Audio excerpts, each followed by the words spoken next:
Hey guys, Anthony here. In tonight's video, I wanted to attach a video that was originally done by New America's Now channel. The other day I posted it on my Google Plus on YouTube here, and tonight I wanted to attach it to this video to get more of a response from preppers and from those around the world, around the country that watch it, because I thought it was pretty eye-opening. It was a good video. I thought it was well done, and I think that it's a very good topic to think about when there is an SHTF or a without rule of law situation, or something happens that like an economic collapse, a banking collapse, whatever that may be. In the video, you're going to see what these marauders are planning to do, or what the narrator of the video says they will plan to do in attacking people that have prepared.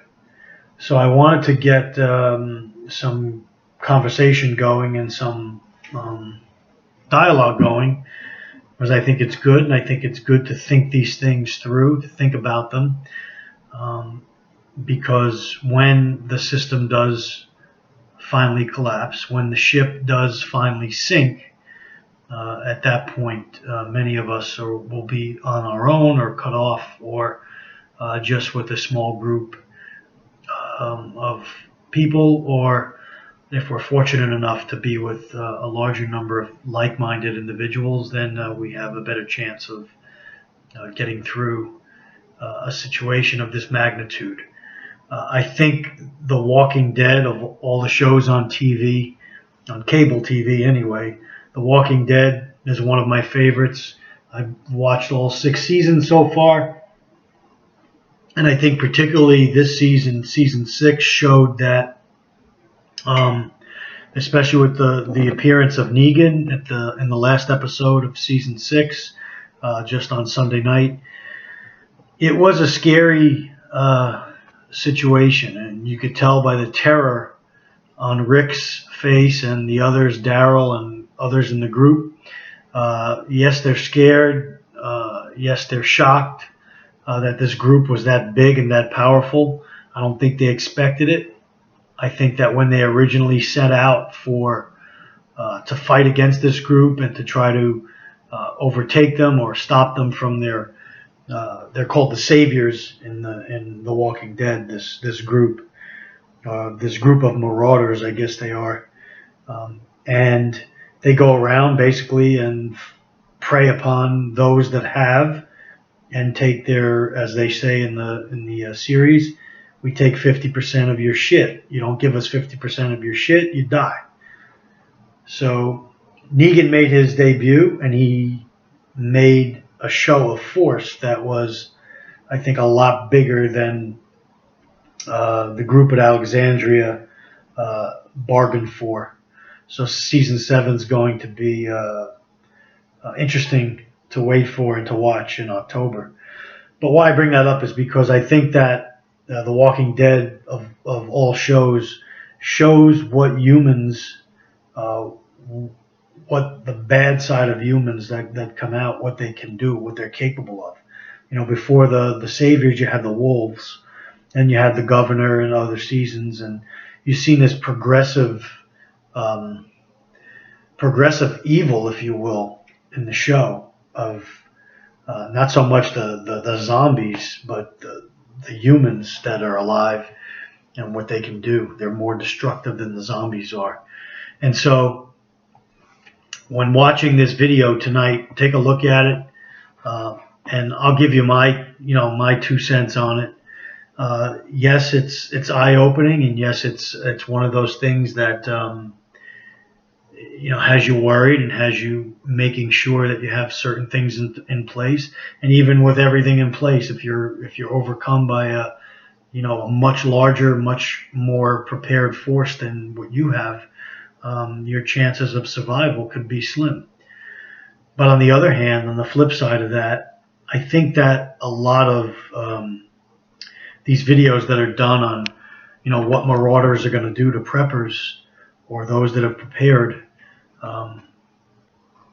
what they're going to do to them, and I think they try to scare the preparing community of what's in store for them in an SHTF or a WROL or some type of grid down or some type of an attack or some type of false flag, whatever it is that would enable marauders to take advantage of others. They're underestimating the fact that preppers might go on the offensive as well. And so that's my 2 cents. And what I wanted to make a point tonight is don't underestimate those that have been preparing and are ready, that you're going to come in and take and maraud and rape and kill and pillage and steal, because your eyes may be open just how prepared the prepper community is for an event like this. So I'd like to see what others have to say on this in the prepper community, and let's get a dialogue going. Lots going on in the world, guys. Lots of videos like this to do, talking it out, and talking about scenarios and what ifs, because those what ifs are becoming more and more of a reality. I look at it this way before I close, because the video that's attached to this is 9.5 minutes. I look at it as this: we are on the Titanic. We've already hit the iceberg. We just haven't sunk yet. So we're still floating and going forward. But remember, we did hit the iceberg. So if you haven't been preparing and you haven't been thinking about things that may be life-saving to you and your family, your group, your loved ones, your community, you better start thinking of it. Anthony, signing off. Stay ready.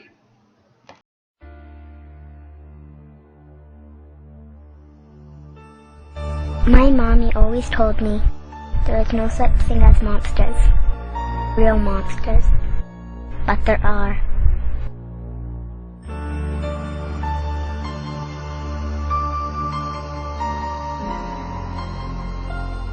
We are a band of 8 to 12 looters.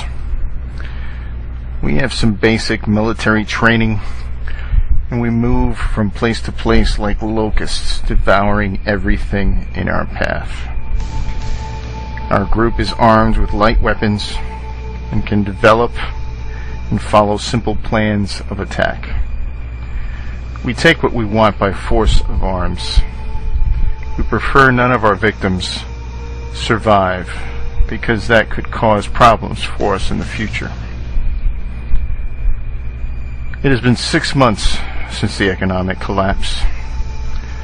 You and the other 5 members of your party have settled into what may be a long, grinding existence. The everyday tasks of growing and gathering have now become routine. The news from the outside is extremely limited, but you don't really miss it much. Life is simple, but physically demanding.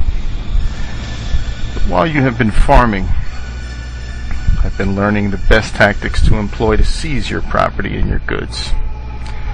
I have been refining them since we hit the road right after the lights went out. We have conducted 8 hits so far and have been successful 7 times. Here are some of my lessons learned. Intelligence gathering and target selection is critical to my success. Targets include those who have large quantities of fuel, food, and other valuable supplies. Our posse is constantly questioning anyone and everyone we contact, searching for this, our next victim.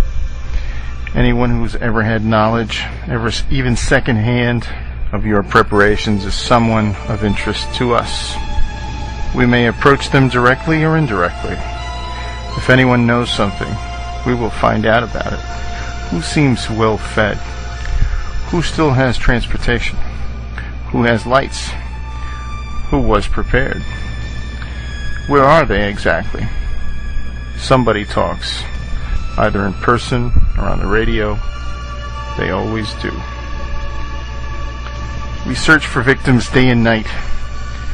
During the day, we are listening for the sounds of machinery, cars, tractors, gunfire, or generators. Day or night, without a lot of wind, those sounds can carry for miles.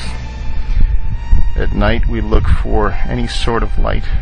Even a small flash indicates somebody with electricity, and that means a rich target. We always have somebody listening to the scanners for any news, leads, or insecure chatter. Once we find a target, reconnaissance of your retreat is our next step. Only a fool would try to rush in and try to overwhelm a group of survivalists. We had a bad experience with that during our second hit. Now we spend at least a day or two trying to size up a large opportunity and the best way to take it down. We will observe retreat activity from a nearby concealed location. We will get an idea of your numbers, weapons, routines, and so much more by careful, surreptitious observation. If your group seems alert, we will try and trigger a false alarm with a dog or a child to watch your reaction to the threat. That helps us know how you respond, where you are strong, and how to attack. We may also obtain topographical maps of the area to identify likely avenues of approach and potential escape routes you will try to use. I may coerce your neighbors into uncovering a weak spot or access point or other important intelligence.